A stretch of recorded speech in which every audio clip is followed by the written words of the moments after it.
Hello students, in the last video we discussed about electric motor. We have seen that when electric current is passed through the coil, then a force is acts on the coil because of the magnetic field, and then coil starts rotating. It means we can say here electric energy is converted into mechanical energy. So this we discussed in the last video. Now if we think in such a way that instead of rotating the, we can say that the coil after the force acting on it, if we rotate the magnet around the coil, what will happen? To get the answer, the great scientist Michael Faraday in 1831 performed experiment and showed that when the magnet is moved around the coil, electricity is generated.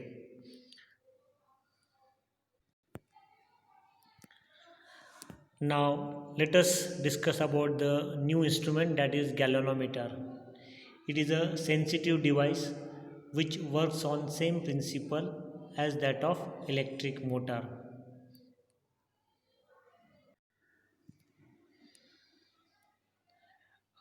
In the galvanometer, a coil is positioned between the poles of magnet in such a way that the pointer on the galvanometer dial is connected to it. When a small current, for example 1 milliampere, flows through the coil will rotate. The rotation will be proportional to the current. Even voltmeter and ammeter also works on the same principle. In galvanometer, the pointer deflects on both the sides of the zero marks depending on the direction of current. Now let us discuss the activity which is given on the page number 57. You can see there is a one wire AB which is kept on stand, and below that there is a one bar magnet. You can keep any one pole near to the wire. You can keep either south pole or we can say that is north pole, and above that there is a one wire AB, and this wire AB is connected to the galvanometer. Now if we move the wire from A to B, or we can say from B to A, there will be deflection in the galvanometer. It means this wire is kept in magnetic field. So in magnetic field, when the conductor is moved, then there is a production of electricity. This galvanometer measures the, we can say, electric current which is produced in the wire.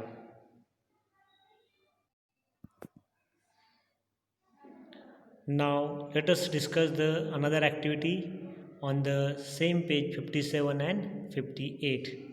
You can see there are the three diagrams are shown in that activity. We'll study about all these three diagrams, that is 4.16a, 4.16b and 4.16c. Now look at the circuit 4.16a, then see what type of components are, we can say, required for that activity. Then you will find out that if we open the plug key and make the current 0 in the coil, the pointer of galvanometer deflects to a side and quickly comes back to 0. If the current in the coil start again, the pointer again deflects to other side and then returns quickly to 0.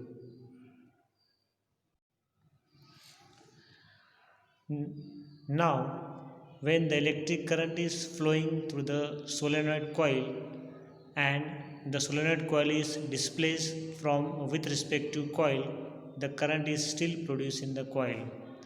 We have seen that the coil and the solenoid coil, and we can say that the conductor coil, that is the, we can say, frame coil, that is both are kept near one. And if suppose if we move the solenoid coil, then we can say that there is a production of the current in the coil.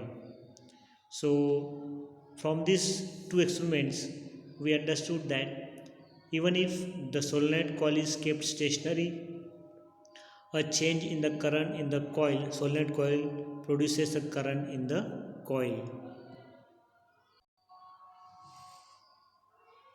If the solenoid coil is moved towards or away from the coil, we see a deflection in the galvanometer. You can see in the figure 4.16c. Also, the faster is the displacement of solenoid, larger is the deflection of galvanometer pointer. If the current in the solenoid coil is changed, a current is produced in the coil, or if the solenoid coil is moved towards the coil, then also a current is produced in the coil.